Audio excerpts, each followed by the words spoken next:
एक छोटे से गांव के किनारे 3 भाई रहते थे, सलीम, करीम और नईम।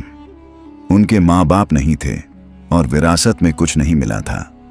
बस एक पुरानी झोपड़ी और माँ की एक दुआ थी, मेहमान का सत्कार करना, चाहे घर में एक निवाला ही क्यों ना हो। उस रात तीनों भाई भूखे बैठे थे। मालिक ने मजदूरी नहीं दी थी। घर में सिर्फ एक बासी रोटी थी जिसे उन्होंने बराबर बांटने का फैसला किया। तभी दरवाजे पर दस्तक हुई। सलीम ने खोला तो एक सफेद दाढ़ी वाला बूढ़ा दरवेश सामने था। उसने कहा, बेटा, रात भर का आसरा और पानी मिल जाएगा। तीनों भाइयों ने अपनी रोटी दरवेश को दे दी और खुद पानी पीकर सो गए। रात भर झोपड़ी में नूरानी रोशनी फैली रही। सुबह दरवेश ने कहा, बेटों, तुमने गरीबी में भी खुद से पहले दूसरे को रखा। अल्लाह ने तुम्हारे लिए कुछ भेजा है। याद रखना, जादू सिर्फ उसी के काम आता है जिसका दिल सच्चा हो। उसने अपनी थैली से 3 चीजें निकाली। एक छोटी सी टोपी जो पहनने वाला जहां चाहे गायब हो सकता था, एक चादर जिसे बिछाने पर इंसान जहां चाहे पहुंच सकता था, 3 एक लोटा बर्तन जिसमें से सोना बरस सकता था, मगर सिर्फ उस वक्त जब मांगने वाला खालिस नियत रखे। तीनों भाई हैरान रह गए। दरवेश मुस्कुराया और बोला, इन चीजों की हिफाजत करना, नेक नियत से इस्तेमाल करना। वो हवा में गायब हो गया और झोपड़ी में मिस्क और चंदन की खुशबू रह गई। सुबह की ठंडी हवा झोपड़ी में बह रही थी। सूरज की किरणें भीतर आईं तो तीनों भाइयों की आंखें खुली। रात की घटना ख्वाब सी लगी, लेकिन कोने में रखी टोपी, चादर और लोटा देखकर सलीम को यकीन हुआ कि ये सच है। सलीम सबसे बड़ा था, समझदार मगर थोड़ा घमंडी भी। उसने टोपी उठाई और कहा, अब हमारी तकदीर बदलने का वक्त है। मैं पहले जाऊंगा और देखूंगा कि ये जादू कैसे काम करता है। करीम ने समझाया। सलीम भाई, दरवेश ने नीयत साफ रखने को कहा था। सलीम मुस्कुराया, मैं तो बस बेहतर ढूंढने जा रहा हूं। टोपी पहनकर उसने बिस्मिल्लाह कहा और गायब हो गया। करीम और नईम हैरान रह गए। सलीम राजधानी के बाजार में था, जहां भीड़, दुकानें और अमीरों की गाड़ियां थीं। उसकी नजर राजमहल पर पड़ी और सोचने लगा, अगर इस चादर से महल में पहुंचकर खजाना पालूं तो सारा गांव अमीर हो जाएगा। सलीम ने सोचा, अगर इस चादर से महल में पहुंचकर खजाना पालूं तो सारा गांव अमीर हो जाएगा। लेकिन दिल की आवाज आई, या सिर्फ तू खुद अमीर हो जाएगा। उसने आवाज नजरअंदाज की और चादर बिछाकर कहा, मुझे बादशाह के खजाने तक पहुंचा दो। पल भर में वो खजाने में था। आंखें चमक उठी। उसने एक संदूक खोला जिसमें सोना और जवाहरात थे। तभी पीछे से तेज आवाज आई। सिपाहियों ने आवाज लगाई, कौन है वहां? सलीम घबरा गया और टोपी पहनकर गायब हो गया, मगर चादर वहीं छोड़ आया। थका और शर्मिंदा झोपड़ी पहुंचकर बोला, मैंने जादू आजमाया मगर किस्मत ने साथ नहीं दिया। अगले दिन करीम ने कहा, अब मेरी बारी है। इस लौटे से थोड़ा सोना निकालूंगा ताकि हम आराम से जी सकें। नईम ने समझाया, भाई, दिल साफ रखना। करीम मुस्कुराया, मैं तो बस थोड़ा सुख चाहता हूं। ऐ जादुई बर्तन, मुझे दुनिया का सबसे अमीर इंसान बना दे। लौटे से हल्की सी धुआं सी निकली। फिर सब खामोश हो गया। करीम को गुस्सा आया, ये क्या मजाक है। उसने दोबारा कहा, कम से कम थोड़ा सा सोना ही दे दे। मगर इस बार लौटे से काला पानी टपका और जमीन पर गिरते ही मिट्टी सख्त हो गई, जैसे पत्थर बन गई हो।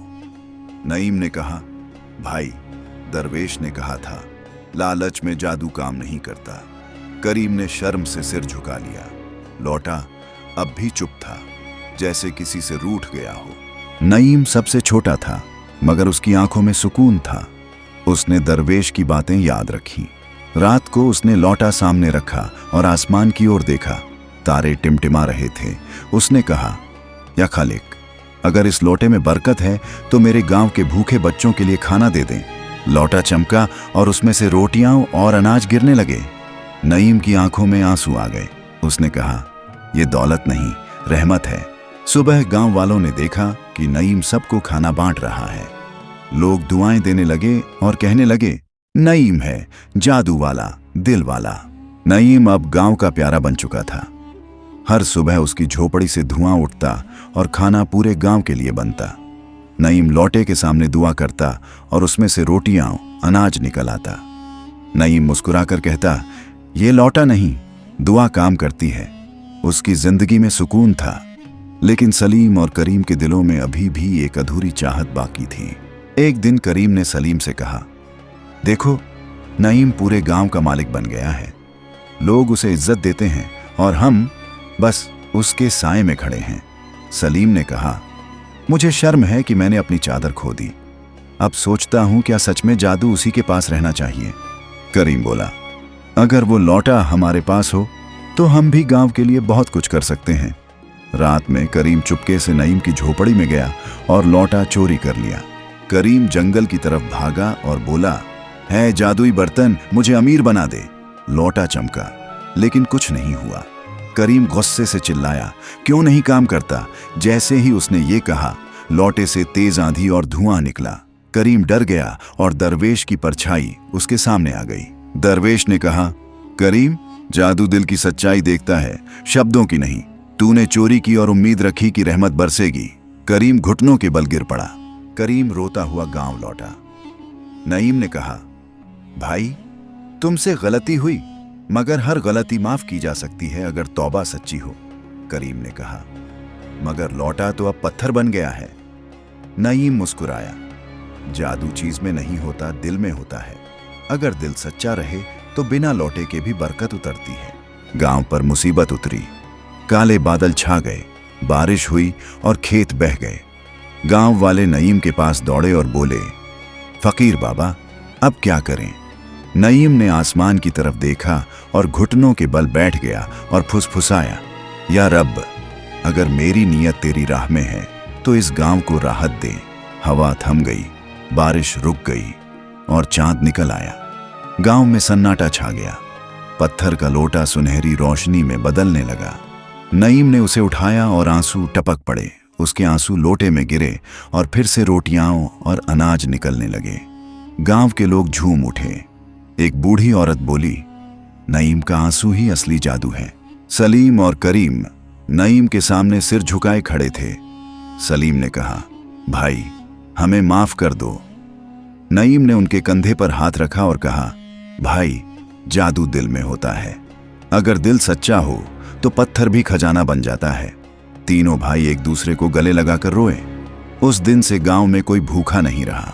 एक रात जब आसमान साफ था और चांद पूरा, हवा में पुरानी खुशबू फैलने लगी। नईम ने देखा, वही दरवेश मुस्कुराते हुए आ रहा था। दरवेश ने कहा, बेटा, तूने जादू को लोगों के लिए रखा, इसलिए अल्लाह ने तेरे आंसुओं को रहमत बना दिया। नईम का आखिरी इम्तिहान। इस गांव के पार पहाड़ों में एक पुराना दरिया है। उस दरिया में एक आईना ए सच्चाई है, ऐसा शीशा जिसमें जो भी झांके उसका असली रूप नजर आता है। वहां जाकर देख, क्या तेरा दिल उतना ही पाक है जितना लोग समझते हैं। नईम ने सिर झुकाकर हामी भर दी। अगली सुबह वो अपनी चादर, जो दरवेश ने वापस दी थी, बिछाकर बोला, मुझे उस दरिया तक पहुंचा दो जहां आईना ए सच्चाई है। चादर चमकी और पलक झपकते ही वो पहाड़ों के बीच उतर गया। पहले उसने अपना चेहरा देखा, वैसा ही जैसा हमेशा था, मगर धीरे धीरे आईना उसकी परछाई बदलने लगी।